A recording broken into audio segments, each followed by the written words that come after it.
Janasena party బలోపేతానికి ప్రతి ఒక్కరూ బాధ్యతగా సమన్వయంతో పనిచేయాలని, ప్రతి ఒక్కరూ సభ్యత్వ నమోదు చేసుకోవాలని జనసేన పార్టీ నెల్లూరు పార్లమెంట్ సమన్వయకర్త తాడేపల్లిగూడెం ఎమ్మెల్యే బొలిశెట్టి శ్రీనివాస్ పిలుపునిచ్చారు.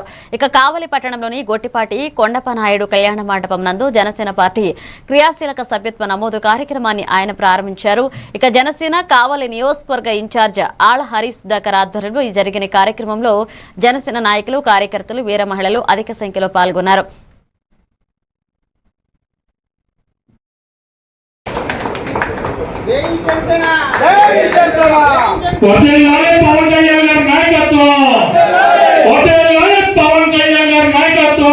ఎన్నెన్నో ముందున్న కావులో జరిగి కావుల ఐక్యతకి తోడ్పడుతుందని మేము కోరుకుంటున్నాం.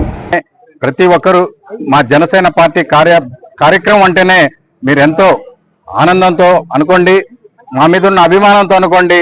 పిలిచిన వెంటనే నా కావుల్లో మాత్రం మా మిత్రులకు మాత్రం చేతులెత్తి ధన్యవాదాలు తెలుపుకుంటున్నాం. క్రియాశీల కార్యకర్తలు అనేవాళ్ళు ఇప్పుడు ఉద్యమి అనేసి తీసుకునే ప్రతి ఒక్కరు ఉద్యమి అంటే జనసేన పార్టీ కోసం ఉద్యమించే విధంగా పవన్ కళ్యాణ్ గారు నామకరణం చేయడం జరిగింది. అధికారం ఉన్నా లేకపోయినా ఆయన ఈ రోజు చేస్తానే ఉన్నాడు. ఇవాళ ఈ ఊర్లో ఉన్నటువంటి పహల్గాం దాడిలో చనిపోయిన కుటుంబానికి 50 లక్షలు ఇచ్చిన మొట్టమొదటి వ్యక్తి, కరోనా సమయంలో ఇక్కడ 50 లక్షలు అక్కడ 50 ఇచ్చిన మొట్టమొదటి వ్యక్తి, సైనికులు సహాయ నిధికి ₹1 కోటి ఇచ్చిన మొట్టమొదటి వ్యక్తి, ఎక్కడ మంగళగిరిలో అన్నదానం జరుగుతుందంటే ₹1 కోటి ఇచ్చిన వ్యక్తి. దాతృత్వం నుంచి పుట్టాడు. మొన్న కూడా ఈ జన సైనికుల కోసం 2 కోట్లు ఇచ్చి ఈ డబ్బుని జన సైనికుల సంక్షేమం కోసం వాడే విధంగా తీసుకున్న నిర్ణయానికి ప్రజల్లో తీసుకెళ్ళండి, ప్రజలకు తెలియజేయండి. వాళ్ళ పవన్ కళ్యాణ్ గారు అంటే ప్రతి విలేజ్ లో దేవుళ్ళే చూస్తూ ఉన్నారు, వైసీపీ నాయకులు కూడా.